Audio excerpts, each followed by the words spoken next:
segunda-feira, dia 18 de outubro de 2021. Está no ar o Diversa em Rede, trazendo para você os principais assuntos do dia. Vamos aos destaques de hoje.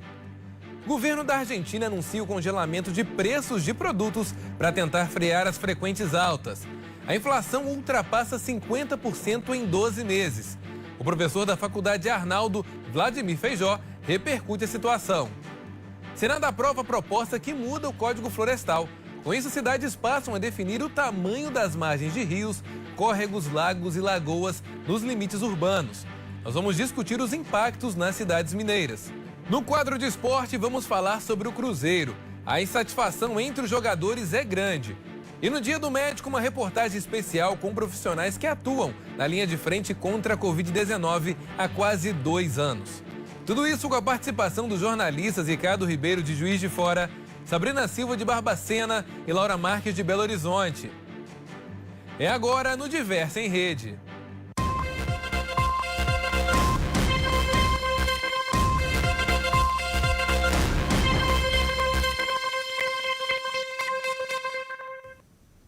Uma boa noite. A divergência entre o presidente e o relator da CPI da Covid-19 e a morte do ex-secretário dos Estados Unidos por coronavírus foram destaque nessa tarde em alguns jornais do país.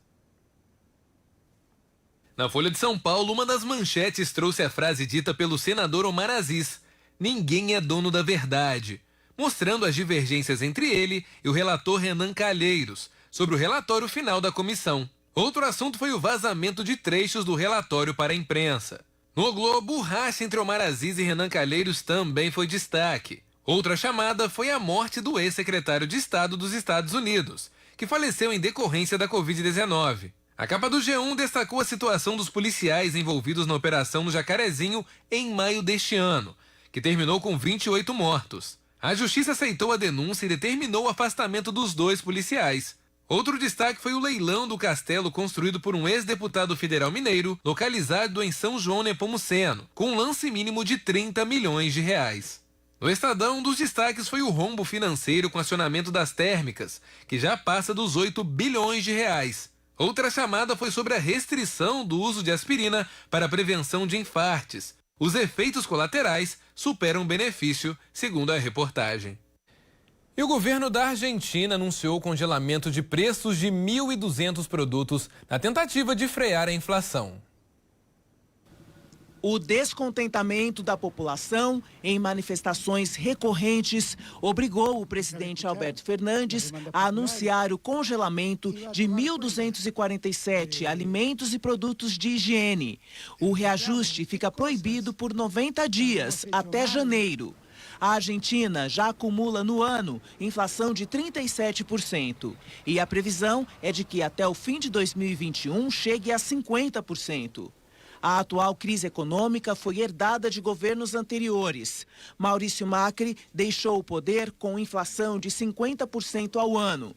Macri pediu empréstimo ao FMI e Fernandes tentou devolver o empréstimo, mas o fundo não aceitou.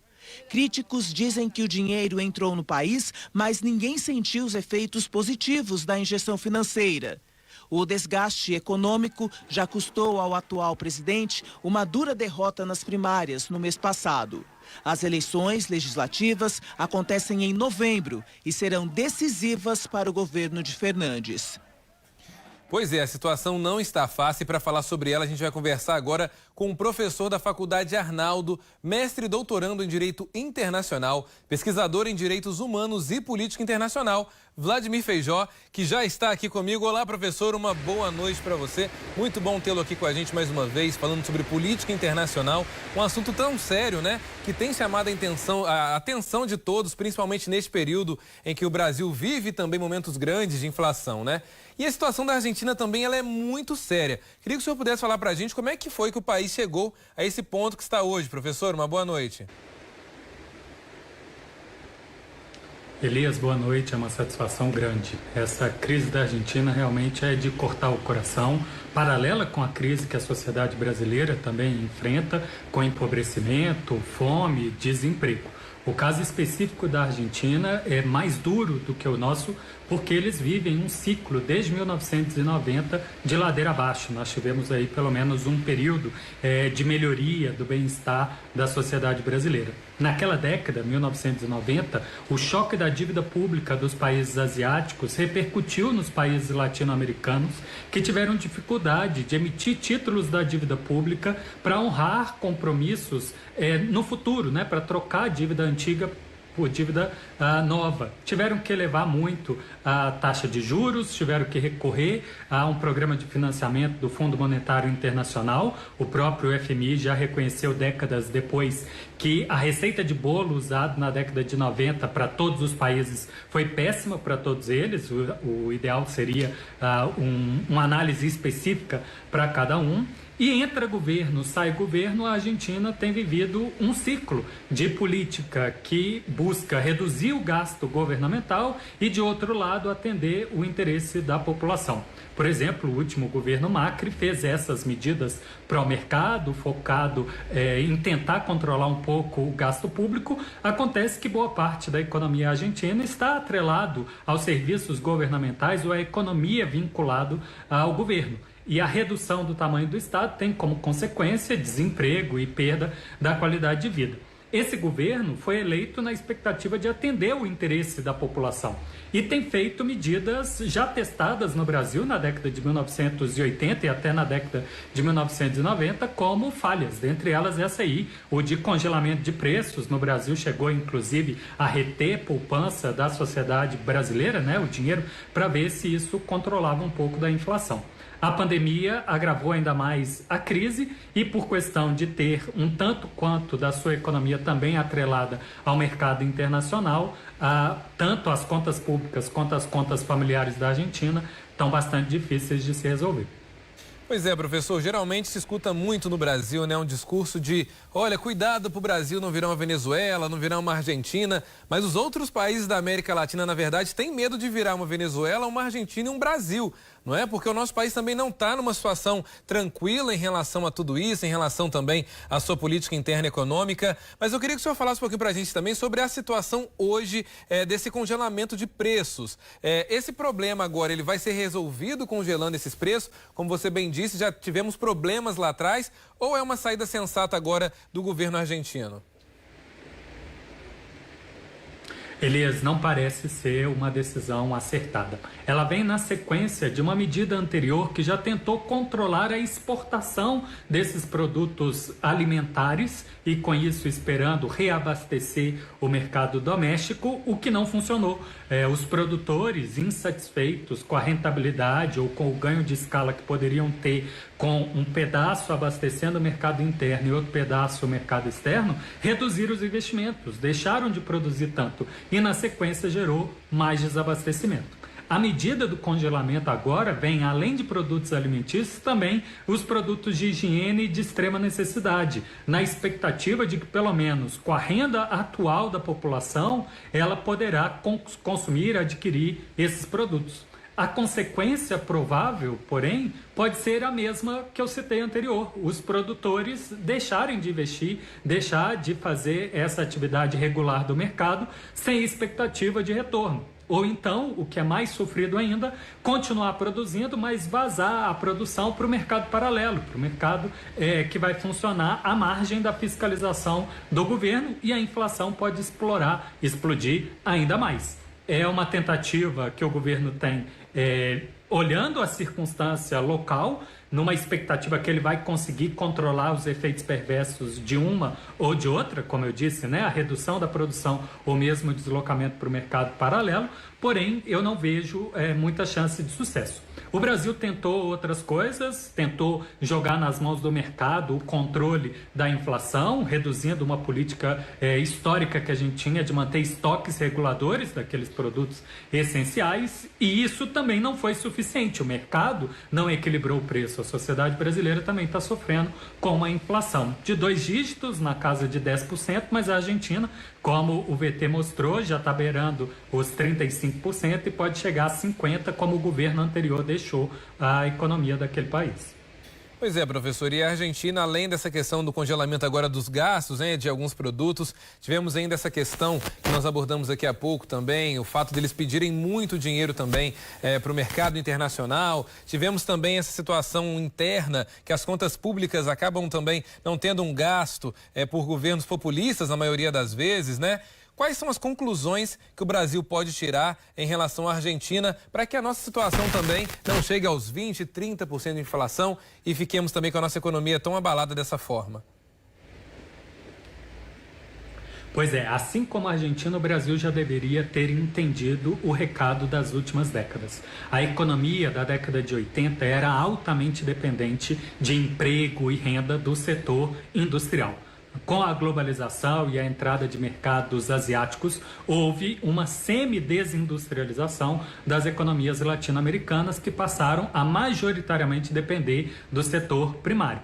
Com isso, nós não conseguimos manejar e redistribuir a mão de obra, realocar a produção econômica para outros setores. Esse recorte duro da atuação do Estado como agente econômico feito na década de 90 só agravou a crise.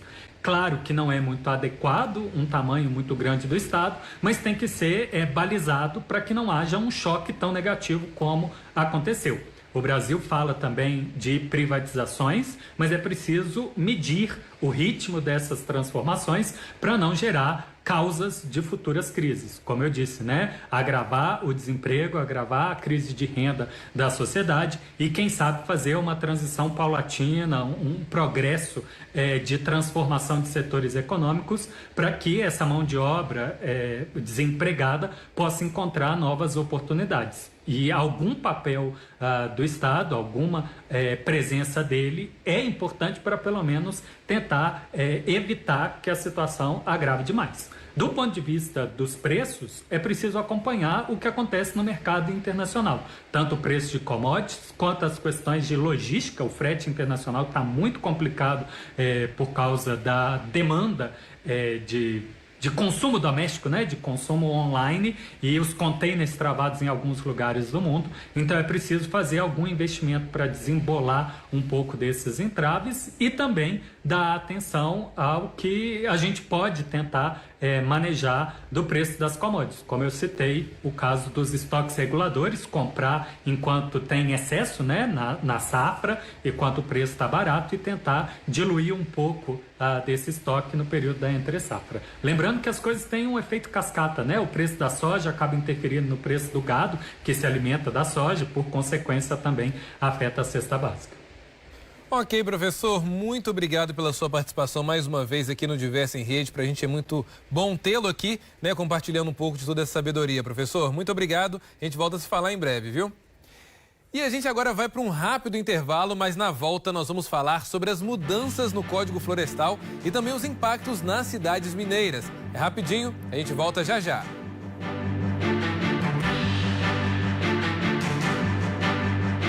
Em casa, no trabalho, no carro, a Sucesso FM é sua melhor companhia.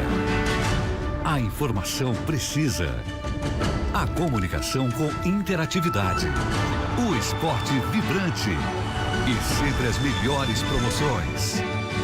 Sucesso FM, há 35 anos, líder em audiência em Barbacena e no Campo das Vertentes. A rádio que combina com você.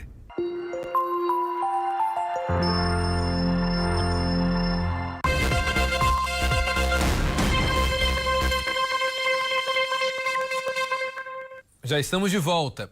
E o Senado aprovou a proposta que muda o Código Florestal para permitir que as cidades definam o tamanho das margens de rios, córregos, lagos e lagoas nos limites urbanos. A decisão gerou polêmica. Segundo a proposta, que altera o Código Florestal, as regras precisam ser aplicadas em áreas urbanas incluídas no plano diretor do município, respeitando uma distância mínima de 15 metros das margens. Elas devem descrever características como sistema viário, organização em quadras e lotes, rede de abastecimento de água, rede de esgoto e serviço de coleta de lixo. O artigo 4º do Código Florestal determina que as construções têm que manter distância de 30 a 500 metros dos rios e córregos, dependendo da largura de cada um, contados a partir do leito maior. Irá tirar da ilegalidade milhares de empreendimentos, sejam residenciais, sejam comerciais, sejam industriais, garantindo, portanto, ao investidor a pacificação geral com o Código Florestal, com a decisão do STJ e com a decisão manifesta pelas duas casas do Congresso Nacional. Esse texto do Senado, ele garante uma largura mínima, mas não garante a integridade da área de preservação permanente, porque nessas regiões vai depender de, por exemplo, como é o uso do solo, que pode ter muito assoreamento, a questão do lixo, a questão de você ter esgotos, com isso trazendo aí doenças. O texto abre caminho para regularizar construções às margens de cursos e corpos d'água em áreas urbanas. Quem construiu nesses locais até 28 de abril de 2021 ficará dispensado de observar as novas regras, mas vai precisar cumprir compensação ambiental a ser definida pelo governo local. As áreas de preservação permanente, as APPs, se destinam a proteger solos, águas e matas ciliares. Nelas, só é possível o desmatamento total ou parcial da vegetação com autorização do governo federal. E mesmo assim, quando for para atividades de utilização pública ou de interesse social. Para o controle das novas áreas de preservação e restrição de edificações, os gestores locais deverão apresentar suas decisões ao Ministério do Meio Ambiente. O Instituto Socioambiental diz que é contra as definições das metragens e das regras ficarem a cargo dos municípios, mas reconhece que o Senado reduziu os prejuízos do projeto original. Agora o texto volta para a Câmara, que irá analisar as emendas do Senado. Olha, o Brasil ainda passa por muitas situações complicadas, porque na maioria das vezes, quando falamos sobre meio ambiente, não temos uma política que de fato funcione. E sim, na maioria das vezes, governos que entram e saem e nenhum deles permanece com aquilo que está funcionando, né? E para saber como é que está essa medida também nas outras regiões, como isso pode impactar também na sua vida, vamos dar um giro com os nossos correspondentes. Laura, Sabrina e Ricardo, uma boa noite para vocês. Quero começar esse bate-papo com o Ricardo. Ô Ricardo, aí em Juiz de Fora, na região de Eubank da Câmara, na zona da Mata como um todo, várias regiões estão sendo construídas, né, propriedades próximo a esses lugares, próximo a represas, né? Será que com essa decisão também algo muda futuramente? Uma boa noite para você. Boa noite, Elias, Sabrina, Laura, boa noite a todos. Bom, sim, há uma discussão aqui em torno da represa de Chapéu d'Uvas, que é o maior manancial que a gente tem aqui, que na verdade nem é de Juiz de Fora. Ele está fora do perímetro da cidade, ele pertence aí, está entre os municípios de Eubank da Câmara, Santos Dumont e Antônio Carlos, mas que tem um potencial enorme de abastecimento, inclusive é tão grande aquele manancial que há uma perspectiva de que abasteça uma cidade do tamanho de Juiz de Fora pelos próximos 50 anos. Mas, recentemente, o tema voltou à discussão porque há um empreendimento que está sendo construído no entorno da represa de Chapéu d'Uvas, o que preocupa ambientalistas. Foi alvo, inclusive, de uma multa por parte uma autuação por parte da Polícia Ambiental em relação a esse empreendimento. Isso tem colocado em discussão como ficará o entorno da represa de Chapéu d'Uvas e o que vai ser feito do local. Como a Laura está nesse debate, ela certamente conhece muito bem, a gente tem um exemplo parecido na região metropolitana, mais precisamente ali, se eu não me engano, em Nova Lima, a represa dos ingleses, que está toda ocupada, aquela parte ali toda ocupada. Aqui a gente tem em Juiz de Fora também, para que as pessoas se localizem melhor, a represa de João Penido também tem essa mesma ocupação. Só que ali o que se promete são heliportos, jet ski, barcos, enfim, todo um aparato aí para que se desenvolva naquele entorno ali habitações e ocupações aí por parte das pessoas.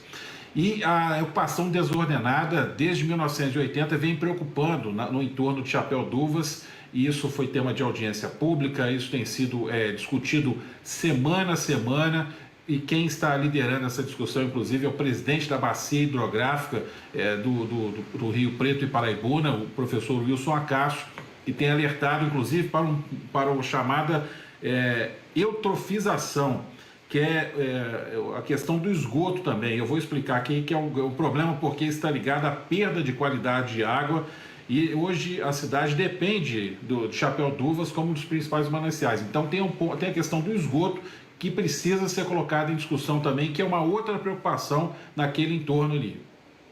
Lembrado, Ricardo, inclusive na cidade de Fora, como todas as outras áreas urbanas, né? Foi tudo crescendo, as cidades foram se transformando, foram evoluindo, sem nenhum planejamento, né? Eu acho que foi um erro lá atrás, isso é independente de governos, foi um erro que foi acometido lá atrás e que infelizmente ainda hoje traz, né, vários transtornos para a sociedade. Por isso eu quero aproveitar que você falou sobre a Laura, eu queria começar também agora conversando com ela. Ô Laura, aí na região metropolitana de BH a situação é parecida? Conta um pouquinho pra gente, por favor. Boa noite, Elias, Ricardo, Sabrina, todos que estão nos assistindo. Sim, essa mudança que foi proposta pelo Senado Federal ainda precisa passar pela Câmara, né, para ser de fato aprovada pelo Congresso.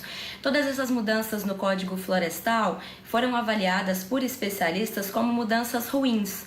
Por quê, Elias? Essa nova legislação iria reduzir o tamanho mínimo da área de preservação permanente.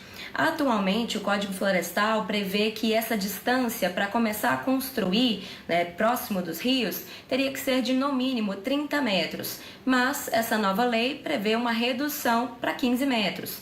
Ou seja, na prática, então, os municípios teriam, a partir de 15 metros, poderiam definir qual que seria esse distanciamento mínimo. As prefeituras teriam liberdade para legislar sobre essa questão, mas o tamanho mínimo dessa área de preservação ambiental teria que ser de 15 metros, uma redução com relação às regras atuais. Eu conversei com 2 arquitetos e urbanistas, que são a Cláudia Pires e o Sérgio Missior, e eles disseram que essa mudança seria negativa, porque incentiva uma aproximação das construções desses rios.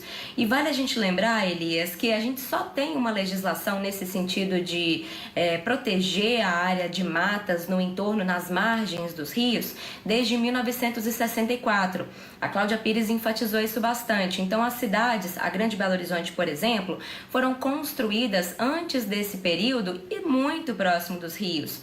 Em muitos casos, aqui na região metropolitana, por exemplo, os rios são, na verdade, canalizados, estão tampados, né? E o que acontece nessas localidades? Alagamentos. Por exemplo, o Córrego do Leitão, que passa debaixo da Prudente de Moraes, da Avenida Prudente de Moraes, passa pela Praça Marília de Dirceu, na região do Lourdes. No ano passado, a gente viu um enorme alagamento naquela região. Outro problema que também acontece num rio canalizado, que fica na Avenida Vilarinho. Então, essa área de preservação ambiental tem o objetivo exatamente de evitar os alagamentos, desastres ambientais, reduzir as mudanças climáticas. E aí, então, diminuir o tamanho dessa área de preservação é ruim para a população, que vai ter que enfrentar esses alagamentos, e também, claro, para o meio ambiente, né, que esses rios sempre vão alagar, vão subir, né, e não tem para onde escoar. Não tem terras, não tem matas em seu entorno, Elias.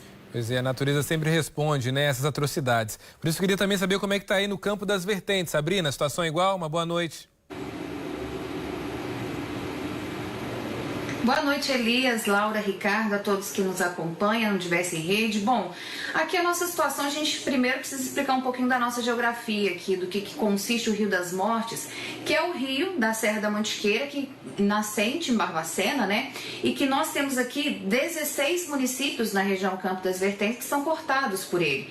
Portanto, Elias, para você ter uma ideia, São João del Rei, Barbacena, Antônio Carlos, Barroso, Dores de Campos, Prados, Tiradentes, Santa Rita do Ibitipoca, Santa Cruz de Minas, aliás, Bom Sucesso, Nazareno, dentre outros. Então, para se ter uma ideia dessa geografia, quando a gente fala sobre todas essas mudanças, a gente vê com uma expectativa muito positiva, desde que não tenha práticas irregulares. E quando se joga aí a responsabilidade para as prefeituras, a gente teme para que elas deem conta realmente de arcar com a responsabilidade da fiscalização.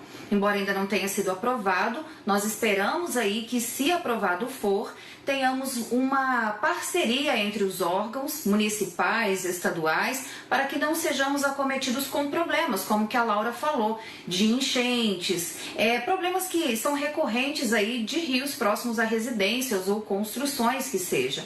Então, principalmente para nós, que temos aqui várias construções feitas à beira de rio, né, zona urbana, em cidades daqui da região Campo das Vertentes, nós temos também a expectativa positiva de se cuidar dessas práticas irregulares e a expectativa negativa, né, que a gente sempre espera aí que os municípios arquem realmente com a responsabilidade de cuidar realmente da sua geografia, do seu espaço aí, para que nada de ruim aconteça, viu, Elias? É o que se espera, Sabrina. A natureza vai respondendo essas questões e uma hora a conta chega para todos nós, né? Muito obrigado. Daqui a pouco eu volto a falar com vocês mais uma vez. E você quer saber como é que fica o tempo amanhã aqui em Minas? Pois é, essa semana a temperatura alcança níveis estáveis, com as mínimas e as máximas bem próximas umas das outras. Continua chovendo e algumas regiões têm expectativa de trovoadas. Confira a seguir a previsão do tempo para essa terça-feira. Céu nublado encoberto, com pancadas de chuva na Zona da Mata, Campo das Vertentes e no Rio Doce. Chuva com trovoadas isoladas no Triângulo Mineiro e nas regiões Sul, Sudoeste, Metropolitana e Central de Minas. Nas cidades de Barbacena e Juiz de Fora, céu encoberto com chuviscos e pancadas de chuva. Nas duas regiões, a mínima é de 14 graus e máxima de 18 graus. Tempo chuvoso também em Passos, mínima de 17 graus e máxima 26. Em Santa Luzia, pancadas de chuva em regiões isoladas na maior parte do dia. Mínima de 18 graus e máxima 24. E em Varginha, céu coberto com nuvens e possibilidade de chuviscos.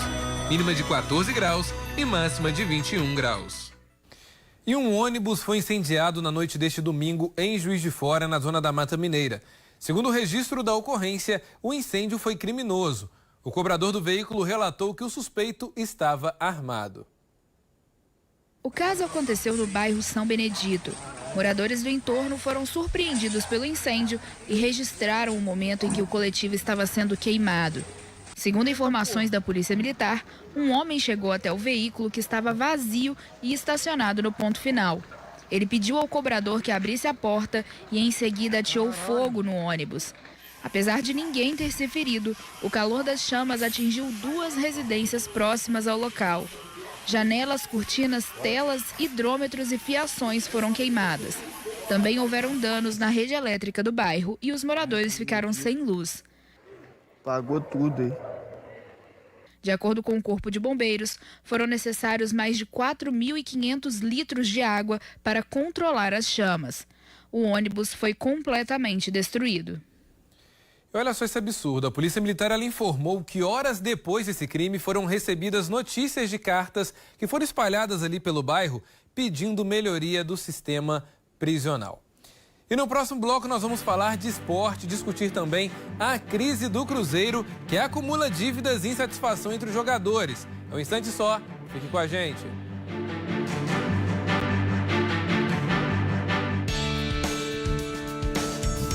E no meio do novo, sua vida segue. E você aprende a lidar com novos desafios. Busca caminhos para ser melhor. Projeta dias ainda melhores. E entende que tudo começa por você. Faculdade Arnaldo. Aqui, sua vida acontece em tempo real. Aulas presenciais e online ao vivo. Inscrições abertas para graduação e pós. faculdadearnaldo.com.br. Você em conexão com um novo futuro.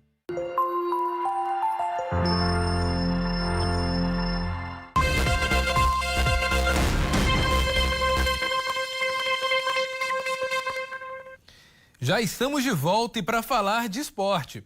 O Flamengo ficou no 0-0 contra o Cuiabá pelo Campeonato Brasileiro. O Max de Juiz de Fora é um dos destaques na boa campanha do clube do Mato Grosso.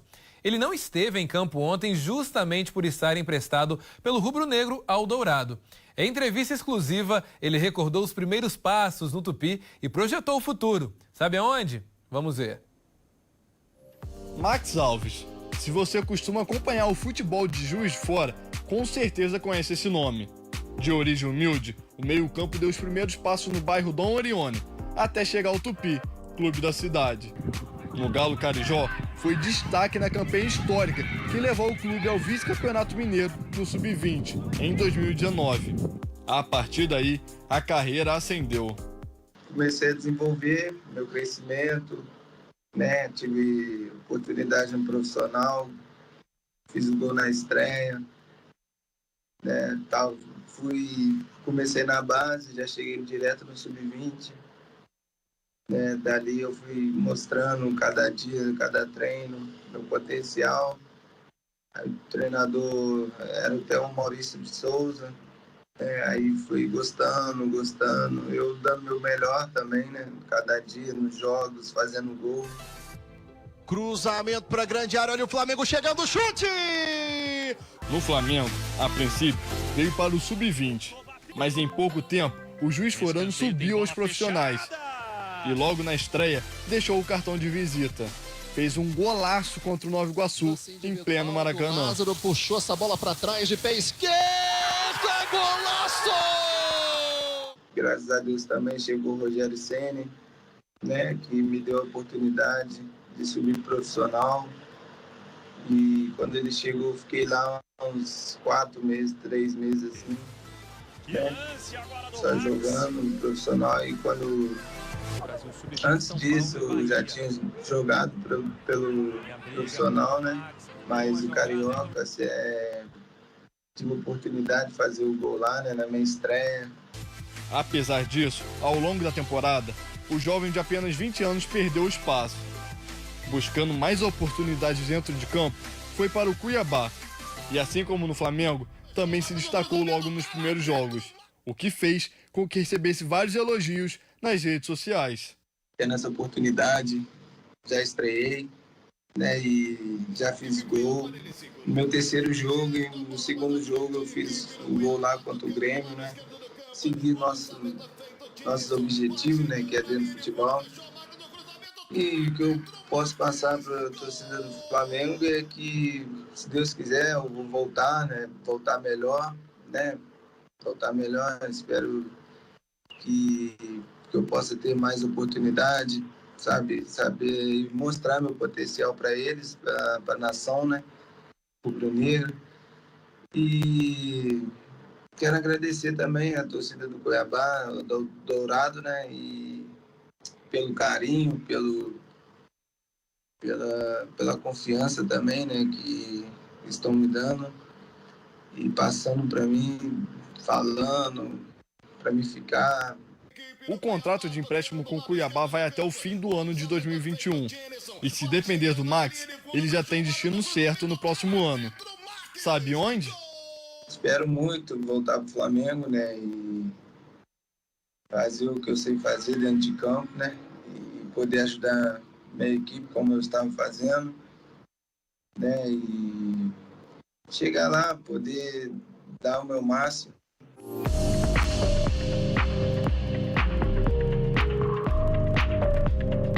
Quero agradecer todos os pessoal de Juiz de Fora. Quero mandar um beijão para todos também, tá bom? Amo essa cidade e pretendo qualquer dia voltar aí de novo. E a gente vai seguir falando sobre esporte porque os jogadores do Cruzeiro já voltaram aos treinamentos após 4 dias de greve. O grupo profissional anunciou a paralisação das atividades depois de enfrentar o Botafogo pela Série B do Campeonato Brasileiro, como forma aí de cobrar respostas da administração a respeito dos salários atrasados. O presidente Sérgio Santos Rodrigues tem reunião marcada hoje com empresários próximos ao clube para tentar resolver a crise. O objetivo é levantar recursos para pagar os salários atrasados de todos os funcionários do clube. Em carta publicada, os jogadores alegam que chegaram a ter 6 meses de salários atrasados nesta temporada. De acordo com o levantamento do Cruzeiro, o valor em aberto é de 9 milhões de reais. Esse valor inclui salários, férias, FGTS e também a parcela do 13º salário de 2020. Vale lembrar que o Cruzeiro também não pode registrar novos jogadores devido à punição imposta pela FIFA por dívidas que giram em torno de 14 milhões de reais. O clube deve o Mazatlán, do México, pela contratação do Riascos e o Defensor, do Uruguai, pela contratação do Arrascaeta. Esses 2 jogadores não fazem mais parte do plantel da equipe. O Cruzeiro volta a entrar em campo na sexta-feira, às 9h30 da noite, contra o Avaí, em Florianópolis. Bora discutir sobre esse assunto. Vamos chamar agora o jornalista Ricardo Ribeiro. Ricardo Ribeiro, como é que um time do tamanho do Cruzeiro, com tanta história, chegou à situação que encontramos hoje? Com uma gestão catastrófica e criminosa, que precisa ser punida pelas autoridades competentes. E aí que eu me pergunto, por que se coloca um presidente e o presidente faz a administração da forma como ele acha que tem que ser feita, o presidente sai, deixa um buraco, um rombo financeiro no clube, coloca a história do Cruzeiro em risco, porque o Cruzeiro foi ameaçado pela FIFA, inclusive, de perda de pontos, por desfiliação, falta de pagamento, e fica por isso mesmo. Então, esse é o grande problema do futebol brasileiro. Pode-se fazer Profut, que é a renegociação de dívidas, pode-se fazer o que for, dar anistia, como já foi dada. Isso tudo é uma bola de neve. Entra a administração, sai a administração, e não se cobra das pessoas que devem ser cobradas pelos maus feitos que elas deixaram. Isso que precisa ser cobrado. Então a torcida não tem que cobrar jogador, não tem que cobrar o atleta por conta dessa situação. Os dirigentes é que precisam ser responsabilizados e punidos, especialmente estes que deixaram o Cruzeiro nessa situação terrível, em que a gente não sabe qual é o futuro do clube. Está arriscado ficar mais um ano na segunda divisão, enquanto seu rival está aí próximo de ser campeão brasileiro. Pois é, Ricardo, e será que também não fica aí de exemplo para os outros clubes, né? Para não seguirem esse mesmo ritmo, para não cometerem os mesmos erros? Afinal de contas, o Cruzeiro era um time grandioso, né? Tiveram grandes vitórias na Série A e agora passar por uma situação dessa é realmente lamentável, né? Sim, isso é terrível, Elias. O que acontece? O Flamengo é um exemplo disso. O Flamengo pegou uma administração que saneou o clube, pagou as dívidas. A torcida teve paciência, esperou aí 5, 6 anos para o clube se estruturar. E hoje o Flamengo está aí com um orçamento de R$1 bilhão, com jogadores caros, um orçamento da mesma forma, mas com receita que é compatível com os recursos que o clube precisa pagar. É isso que precisa ser feito com os clubes. Os salários são altos? Sim, são altos, mas não se pode prometer uma coisa que você não vai pagar. A NBA tem salários altos também, mas pergunta se um time da NBA, time de médio para baixo, vai contratar o Kobe Bryant, por exemplo, vai contratar um jogador de primeiro nível, porque não tem condição de pagar esse atleta. E se não tem condição, o atleta vai cobrar. E o que eles fazem? Não contratam. Aqui no Brasil, não. Se promete um salário de 1 milhão, de 1,5 milhão por mês, e não se tem dinheiro para pagar nem a metade. E aí aquilo vai enrolando, passa para outras administrações, quando se vê, aí não tem mais onde tirar dinheiro para pagar tanta dívida, Elias. É lamentável mesmo, Ricardo. A gente vai continuar aqui na torcida pelo Cruzeiro. Ricardo, daqui a pouquinho a gente volta a se falar e nós vamos continuar falando agora sobre futebol, viu? Na vitória do Flamengo por 3-1 contra o Juventude na última rodada, o rubro-negro entrou em campo com um número e nome feito por jovens de diferentes institutos pelo Brasil. Um deles é o Vitor Hugo. A emoção foi difícil de segurar. Solidariedade e inclusão. Em comemoração pelo Dia das Crianças, o Flamengo repetiu uma ação pela 4ª vez que faz bastante sucesso entre os torcedores. Cada jogador do clube entrou em campo com um número e nome desenhado por jovens de diferentes institutos de todo o Brasil. Eu fui buscar, conversei com a responsável de cada instituição e eles foram buscar as crianças para desenhar e foi muito bacana e o resultado está aí. Eles entraram em campo no dia 13, o jogo não pôde acontecer dia 12, porque a CBF mudou a data, transferiu para o dia 13, mas eles entraram em campo, foi um jogo muito bonito, o Flamengo ganhou, com placar bacana. Em Juiz de Fora, integrantes de 3 institutos foram contemplados. Um deles é o Vitor Hugo, apaixonado pelo Flamengo. Ele é portador da síndrome Arcani, que é uma trissomia do cromossomo 8, que provoca múltiplas deficiências. O jovem de 20 anos, atendido pelo Instituto Bruno, viu Diego Alves e Pedro entrarem em campo usando a camisa com o número e nome desenhado por ele. A emoção foi difícil segurar. O primeiro nome que quis pensar foi o do Vitor, sabe o paixão que ele tem pelo time, né? E a gente ficou lisonjeado, né? Falei, vamos participar sim. Ele ficou todo animado, né? E na hora também que a gente viu a imagem ali, o pessoal já começou a mandar mensagem para a gente, todo mundo já tinha uma noção que ele ia participar. Então, todo mundo começou a mandar mensagem que os números da camisa já estavam com os jogadores, aí nós ligamos na hora, correndo, e foi aquela felicidade, né, Lívia? Foi muita emoção, todo mundo vibrando, ele ficou apaixonado, se sentindo no máximo, né? E até hoje ainda está sentindo o centro das atenções. Mais do que os jogadores entrarem em campo com a camisa, a ação também é uma importante forma de inclusão. Aqui no Brasil, infelizmente, a pessoa assim, fica marginalizada, é uma pessoa especial, com problemas, que não consegue se comunicar igual a gente se comunica, né? Normalmente essa pessoa fica marginalizada, não tem como, mesmo que seja superficial, mas tem. Isso existe aqui muito. Então, isso aí é uma forma de demonstrar para a sociedade que essas pessoas também torcem, elas sentem, elas vibram, elas participam, elas se importam, né? E é uma maneira de colocá-los à frente da sociedade. Eu existo, eu estou aqui, eu também participo, eu também quero estar aí, né, torcendo como todo mundo, participando como todo mundo. Não tem que ter preconceito, não tem que ignorar, não, eles merecem muito amor, muito carinho, porque eles são pessoas lindas, inteligentes. Agora, essas camisas vão ser entregues aos institutos para serem leiloadas.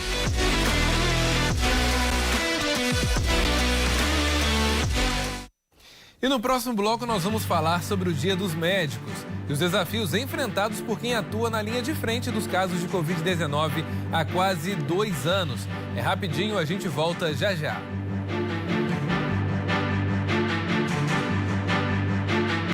De ensino de qualidade nós entendemos, mas educar é mais do que isso. É cuidar, é se adaptar, é transformar. Aqui no Verbo Divino você encontra acolhimento e inovação. Perto ou longe, trabalhamos com você e por você, para o sucesso do seu projeto de vida. Venha estudar com a gente. Colégio Verbo Divino, educação que transforma. Acesse cvdonline.com.br ou ligue 3325-7150. Itatiaia 105,3. A FM Itatiaia está presente em todos os momentos de sua vida. Quando você sintoniza 105,3, entra em conexão com a maior rede de rádio de Minas. Primeiro lugar em audiência nos públicos A e B e diversos outros segmentos. Músicas de bom gosto. FM Itatiaia.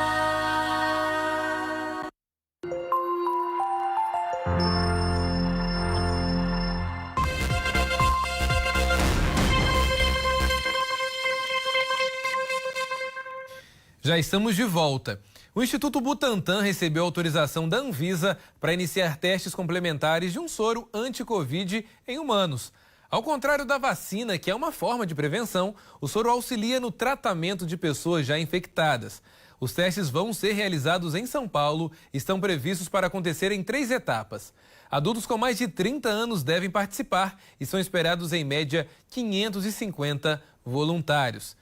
E agora nós vamos saber também como é que está a situação da vacinação em Minas. Olha, o estado já aplicou mais de 25 milhões de vacinas contra a Covid-19. A cobertura da primeira dose no estado está próxima dos 85% em pessoas maiores de 12 anos. Já a segunda dose está próxima dos 54%.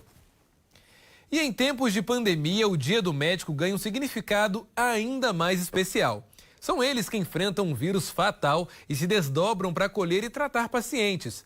Essa é uma data simbólica que permite agradecer a essas pessoas que, com sensibilidade e visão integral do ser humano, dedicam-se à assistência, prevenção e promoção da saúde. Por isso, nós preparamos uma matéria super especial. Vamos conferir. O começo da pandemia foi uma incerteza muito grande para todos, inclusive para nós profissionais da área de saúde, né? Da mesma forma que ninguém conhecia a doença, nós também não tínhamos contato e chegou de uma forma repentina, né? Apesar de já ter casos na China, mas repentina e que a gente não sabia ao certo o que viria, como lidar. O Camilo é cardiologista e médico intensivista do setor de Covid. O medo do vírus sempre existiu, principalmente lá no início, quando tudo era novo. Existia um medo muito grande de levar essa doença para casa, para os familiares. Eu tenho minha filha pequena. No início, inclusive, eu até fiquei fora de casa quase um mês para tentar entender tudo que estava acontecendo, sempre tomando todas as prevenções, e a gente, devagar, com o tempo, foi conhecendo a doença e sabendo como é que era a evolução, apesar de ser uma doença realmente que a gente não conseguia prever, o que imprevisível, vamos dizer assim, a gente não dava para prever a evolução. Um vírus desconhecido parou o mundo e recomendou que bilhões de pessoas ficassem em casa. Porém, na linha de frente contra a Covid-19 estavam os médicos, lutando contra um inimigo invisível aos olhos, para salvar vidas e buscar um caminho para vencer a pandemia. E tem dado certo, viu? Essa ala, por exemplo, de Covid, nesse hospital, já foi desativada. E esse também é um reflexo da vacinação. A gente vê claramente a curva, desde que começamos a ter uma vacinação mais intensa, com a maior parte da população vacinada. A gente tem visto os casos diminuírem, a gravidade dos casos principalmente diminuírem muito. Nós já tivemos pacientes aqui quase sem vaga de CTI, que a gente não conseguia quase atender a demanda. Agora a gente está tendo um pouco mais de tranquilidade, a doença realmente está um pouco mais controlada. Para quem ainda não acredita na doença, aí vai um recado de quem é especialista no assunto. Eu costumo falar que a Covid não respeita idade, não respeita classe, não respeita cor, não tem prioridade por nada. Quando a gente realmente vê esse tipo de pessoas incrédulas com relação a isso, é desagradável. E eu costumo até falar com pessoas próximas, que a gente tem gente próximas que a gente conversa. Falei, um dia se você quiser passar 30 minutos comigo no CTI, você nunca mais vai duvidar disso. E após 1 ano e meio de pandemia, algumas atitudes de pacientes recarregam a energia diária do Dr. Camilo. A paciente ficou gravíssima, de 40 anos, assim, ela teve entre a vida e a morte, assim, teve morta, a gente puxando ela, e no finalzinho ela era muito ansiosa, né? Ela foi estubada, traqueostomia, ficou aqui nesse leitinho. Aí nos dias que ela tava, eu falei, calma, Vanderlei, você vai embora, calma, deixei o esposo dela, ficou aqui. Aí ela mandou uma cartinha de agradecimento para mim com bombom e tudo bonitinho. É uma coisa que a gente fica muito satisfeito, né? Apesar de toda a tristeza que a gente passando momentos muito difíceis aqui. E se ele gosta de ser médico, mesmo nesse momento tão desafiador? É um dom, é por amor, eu sou muito feliz de ser médico e uma vida que a gente salva, que a gente vê um paciente, ou a gente teve aqui paciente gravíssimo, que a gente já estava no finalzinho de esperança, o paciente ir para casa e te falar muito obrigado, doutor. É muito prazeroso.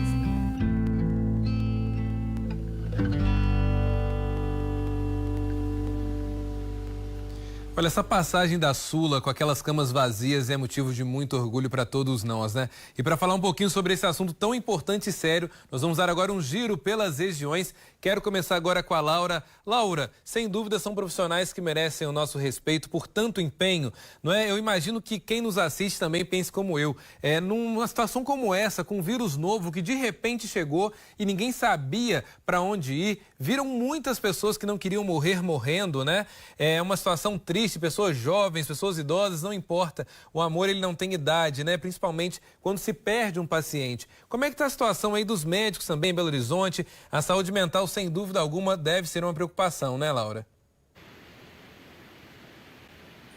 Sim, Elias, a saúde mental desses profissionais da saúde, dos médicos em especial que a gente está falando aqui, fica também abalada diante de todos esses atendimentos, toda essa exigência, essa sobrecarga que recaiu sobre eles durante a pandemia, né, Elias? Eu conversei com o representante do Sindicato dos Médicos daqui de Minas Gerais e, segundo a entidade, foi criado um canal durante a pandemia exatamente para esses profissionais poderem fazer denúncias sobre situações situações de problemas relacionados a atendimentos hospitalares, em clínicas, em unidades básicas de saúde, relacionadas à pandemia.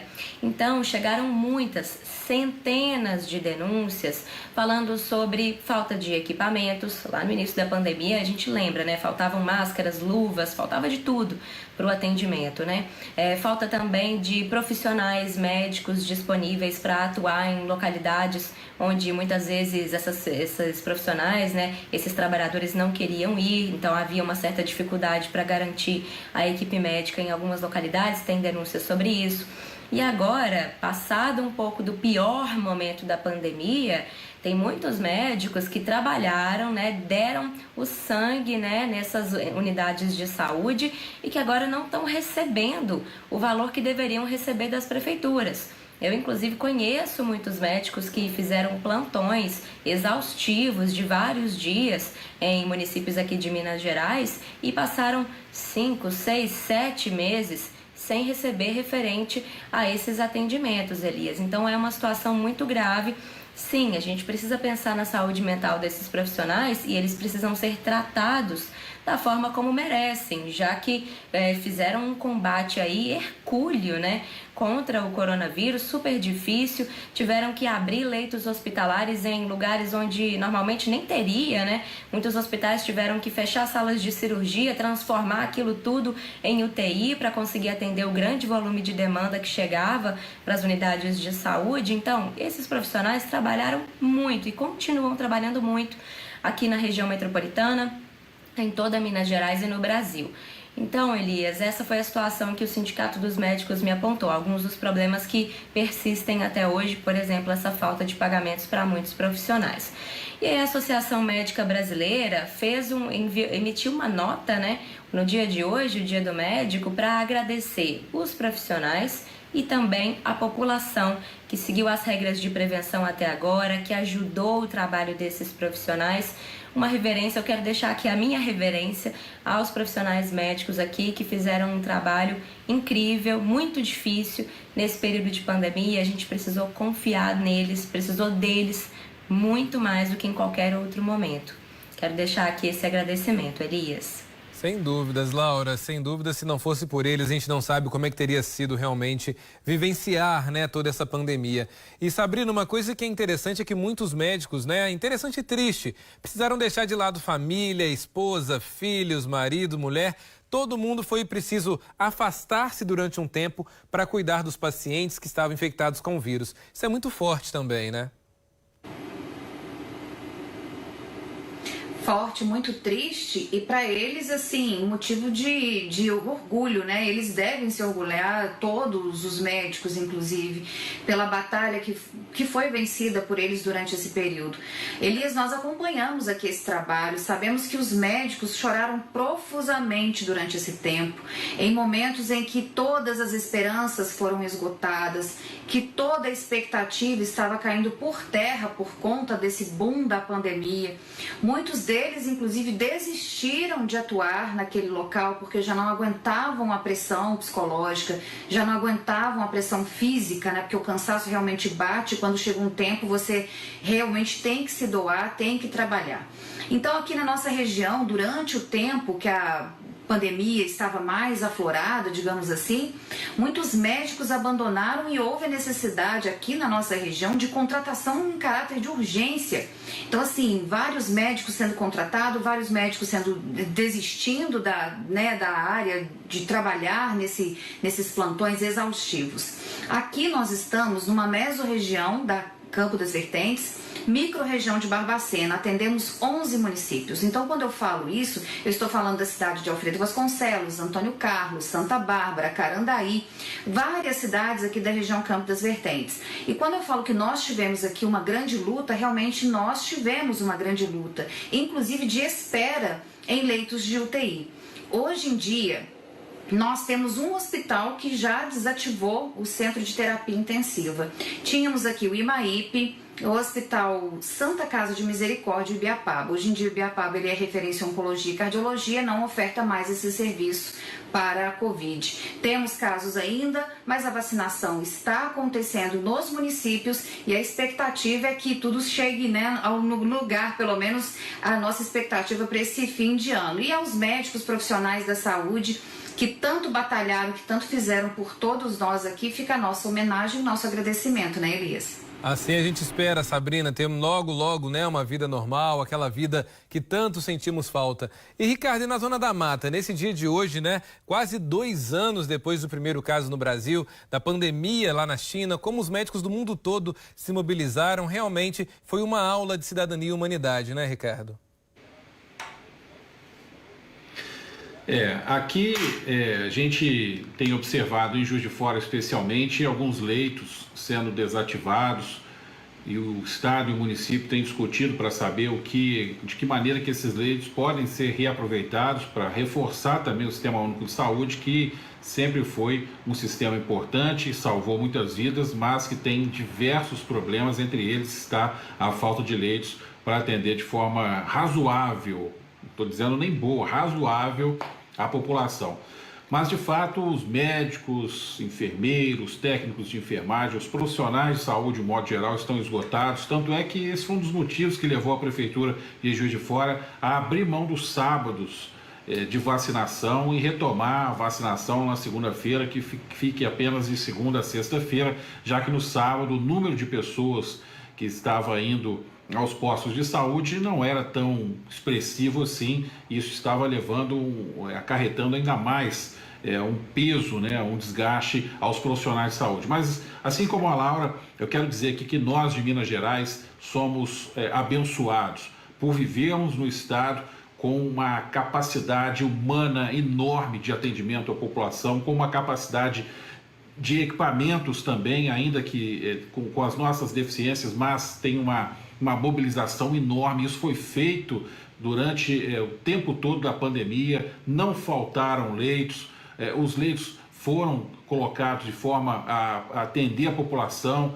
Um ou outro problema que foi sendo ajustado, mas não vivemos nem de longe o que estados como Amazonas, por exemplo, sofreu com a falta de oxigênio. E pior do que o médico, o profissional de saúde, uma médica, ver alguém morrendo ali na sua frente, por mais que o médico sinta a dor, mas ele sentiu que fez tudo que estava ao alcance dele para salvar aquela vida. O problema é quando não se tem um equipamento para salvar aquela vida. Isso que deixa esse profissional de saúde impactado e muitas vezes isso marca a vida dele de uma forma tão negativa. Isso não vivemos, felizmente, aqui, lamentavelmente, em outros estados vimos isso. Então eu quero finalizar homenageando aqui os médicos, em especial um deles, para representar todos, que é o Dr. Guilherme Cortes, infectologista. Foi através do Dr. Guilherme Cortes que a pandemia foi anunciada em Juiz de Fora, e a partir do anúncio dele, de um vídeo gravado no final de semana, o prefeito da cidade, no ano passado, Antônio Almas, tomou a decisão de colocar uma quarentena, fechar os locais, fechar as atividades, uso de máscara, e a partir daí os cuidados foram tomados a partir desse alerta. Então, em nome do Dr. Guilherme Cortes, que tão competente que recebeu uma proposta para ir para a Europa e teve que nos deixar aqui no Brasil, mas a sua competência vai ajudar a salvar outras tantas vidas também por onde ele passa. Então, minha homenagem aos médicos, às médicas, em nome do Dr. Guilherme Cortes. É isso mesmo, Ricardo. E a gente também deixa aqui o nosso agradecimento especial a estes médicos que atuaram na linha de frente contra a Covid-19. A você, médico, também, que continuou fazendo o seu trabalho, mesmo que não seja num CTI, mas que também foi fundamental nesse período de pandemia. O nosso muito obrigado e reconhecimento a esse trabalho tão belíssimo, tão brilhante. Parabéns por esse dia. E claro, a gente sabe, né, que médico muitas vezes fala muito, né? Médico ganha bem no Brasil. Não ganha, não. Vai trabalhar no SUS para você ver como é que é o dia a dia de um médico, de um enfermeiro, daqueles profissionais que precisam lidar com tantos problemas no dia a dia e muitas das vezes não são valorizados. Ricardo, Sabrina e Laura, muito obrigado. Uma excelente noite para vocês e até amanhã. E a gente vai ficando por aqui, mas olha só, amanhã o Diversa em Rede vai voltar às 6h10 da noite com muito mais informação e a partir de agora você pode acompanhar o nosso jornal e toda a programação da TV Diversa ao vivo pelo nosso site. Olha que coisa boa! Acesse lá tvdiversa.com.br e veja a nossa programação 24 horas por dia. Já pensou? E se você quiser também rever alguma matéria do nosso jornal, é só entrar no Facebook também, no YouTube da TV Diversa. Uma excelente noite e até amanhã.